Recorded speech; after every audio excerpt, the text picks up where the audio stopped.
Hello everybody, it's Kelly. Welcome back to my channel, Fairy Keely's Hobbies. We are here today for a rather quick video because I just realized my battery's about to die. And this is for hashtag Stamp Sunday, hosted by Thelma Hall and Paula over at Crafting by the Pond, and Stamp Play that is hosted by Susan's Heartstrings. So I had done one last week and I had told Thelma that if I did another video, I'll go ahead and share it. Or I'm sorry, if I did another stamping project, I'll go ahead and show it on her channel. So I'm kind of playing around with the idea of creating a journal, and I'm not sure exactly where it's going to go yet, but I was watching one of Penny over at Penny Crafty Creations videos on how to use distress oxides, and I'd played around with a couple of ATC cards, and I thought this time I would go ahead and play around again. So, sorry, I didn't mean to like make you go wonky. There we go. So, I had gotten some paper from the Dollar Tree that's like really thin, kind of like pressed paper and whatnot. And this is what it looks like on the back side. And I thought I would just go ahead and try a fun little stamping technique. So I stamped the images first in black using my Memento Tuxedo Black. And then when that dried really good, because it's a really good ink to use for watercoloring and that kind of thing, then I used these, I showed them before, this pack of multicolor, or like kind of like a rainbow of colors that I had purchased off of Temu. They're just little small ink spots. And I thought that they would, because the texture was kind of similar a little bit to the Distress Oxide, I thought, well, we'll give it a try. And then, as you can see, I distressed the outside edge on the back. Now, the reason why it's torn on the top is because it was a little too tall up here. It didn't look symmetrical when I was looking at the, this was my tester, after I had done everything with it. And so I had taken my cutter, but because the paper is so delicate, it ripped part of the paper. And I liked that look, so I just went ahead and ripped the other two corners. But this is what I did. I used 2 stamp sets from Stampin' Up. And I'm sorry if it sounds like a broken record. I am not a Stampin' Up demonstrator. This video is not sponsored by Stampin' Up. I purchased the stamps with my own money. This right here, the leaf and the words, came from a stamp set called Very Versailles. And I had loved that stamp set from the minute I saw it. And I couldn't justify the price for it. So I kept holding off on purchasing it. And then I decided when it went on clearance, because the stamp set is now retired, and that's what Stampin' Up! Does, is that when it gets to the point where they need to retire it and bring out something else, they'll put a lot of their stuff on clearance. And so I had purchased this stamp set on clearance because it had gone, they retired the stamp set. The 2 dragonflies, as you can see, the wings are different. They came from another set with this cluster of what I'm going to say is like wild daisies. I'm not real sure. But I didn't have, it's also Stampin' Up, but I can't remember the name of it. So both of the stamps used in this are both Stampin' Up, and both of them are retired. So then I took the blue, as you can see, for this dragonfly, and purple for this dragonfly, the green for the greenery, of course. I used the yellow for the background of the lower part of the dragonfly, and then yellow for, well, there's a little bit of like bright green here, and then the yellow up here.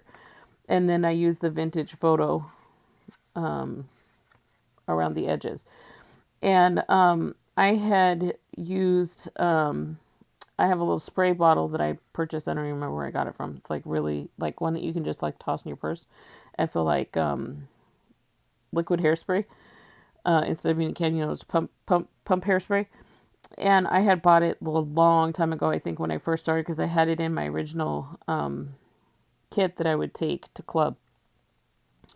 And I had used the wand of the spritzer to fling it a little bit to do the effect that Penny was showing us.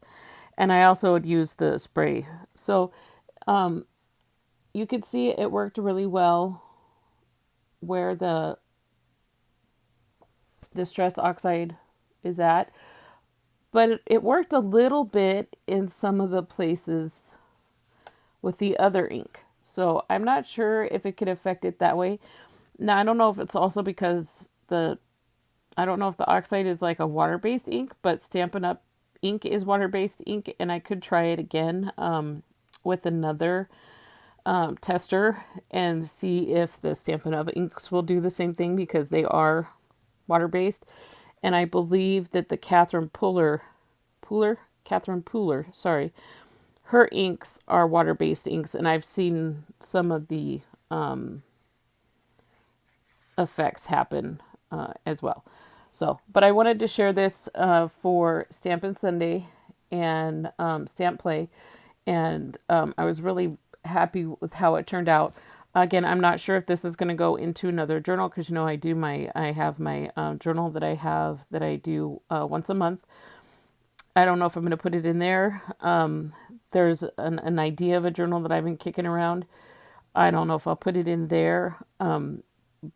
But when I was talking to Robert, my husband, about it, he said, I think you should just make different pieces like this, whatever comes to mind. Like, you know, it could be a card, use it as a card base, or you could use it as a tag or whatever, but just start stamping stuff that comes to mind, and then do the ink work with it, and then just collect them. And then if you, at the end, when you're ready to create your journal, then you can decide which journal it goes into, or maybe you'll find somebody's birthday or Mother's Day or something like that.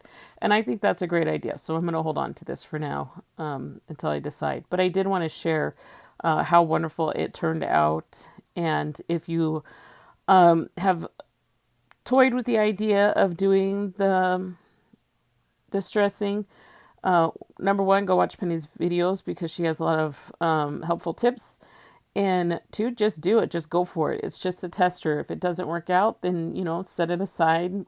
You know, use it as a pocket in a journal, or just, you know, stuff it somewhere, stuff it in a book, you know, make it a card, give it to somebody.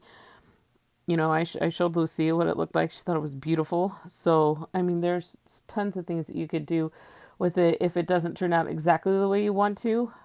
And that's okay.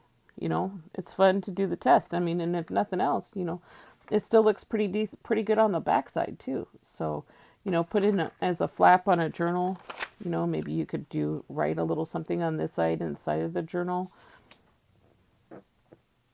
Just because this paper is so thin, and the quality of it, the way, and it's not thin in a bad way, but the quality of how the paper was made.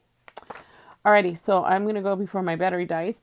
Thank you very much for watching my video. Thank you to Thelma, Paula, and Susan for hosting the 2 collabs.